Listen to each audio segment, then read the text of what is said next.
بسم اللہ الرحمن الرحیم۔ پوری قوم کو یوم دفاع مبارک۔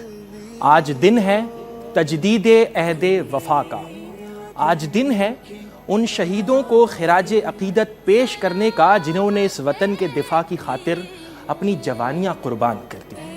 ستمبر 1965 میں جب رات کی تاریکی میں دشمن اپنے ناپاک عزائم لیے ارض پاک پر حملہ آور ہوتا ہے اور وہ یہ خواہش بھی رکھتا ہے کہ وہ صبح کا ناشتہ لاہور جم خانہ میں کرے گا، لیکن اس کی یہ خواہش محض خواہش ہی رہی، کیونکہ وہ نہیں جانتا تھا کہ بہادروں کی زمین ہے جسے پاکستان کہتے ہیں، یہ بنجر ہو کے بھی بزدل کبھی پیدا نہیں کرتی۔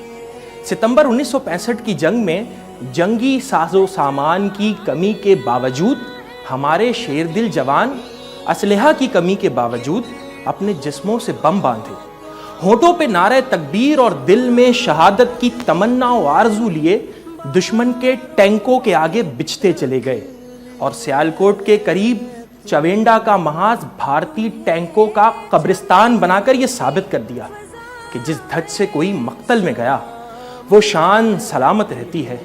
یہ جان تو آنی جانی ہے، اس جان کی کوئی بات نہیں۔ پاکستان اللہ تعالیٰ کی بہت بڑی نعمت ہے، اور اگر آج ہم پاکستان کی آزاد فضاؤں میں سانس لے رہے ہیں تو اس کے پیچھے قربانیاں ہیں ان 22 لاکھ جانوں کی جو یہ منشور رکھتے تھے کہ ٹوٹنے بکھرنے کا چلن مانگ لیا، ہم نے وقت سے شیشے کا بدن مانگ لیا، ہم بھی کھڑے تھے تقدیر کے دروازے پر، لوگ دولت پہ گرے، ہم نے وطن مانگ لیا۔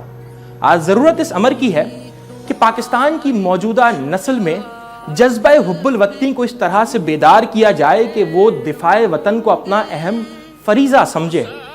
تعلیمی نصاب میں کچھ ایسے مضامین شامل کیے جائیں جس کے ذریعے ہمارے بچوں میں دفاع وطن اور حب الوطنی کا جذبہ بیدار ہو، اور جس طرح سے ہماری فوج اور دفاعی ادارے تقوی، ایمان اور جہاد کے نصب العین پر عمل کر رہے ہیں، بالکل اسی طرح سے پوری قوم بھی اس کو اپنا منشور جانے۔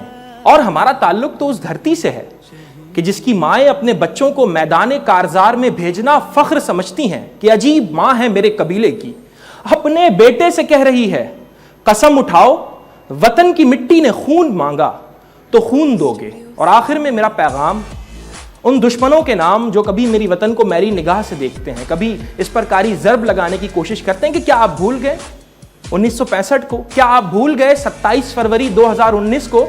کیا آپ ابھینندن کی چائے کا کپ بھول گئے؟ یاد رکھیے گا کہ اگر آپ نے دوبارہ میری وطن کی جانب میری نگاہ سے دیکھنے کی جسارت کی تو پھر ہم کہ جو قرض زمیں کے ہم پر ہیں وہ سارے قرض اتاریں گے، ہر لشکر کو لرزائیں گے، ہر دشمن کو للکاریں گے، قربان کریں گے جانوں کو اور سر کو دیس پہ واریں گے۔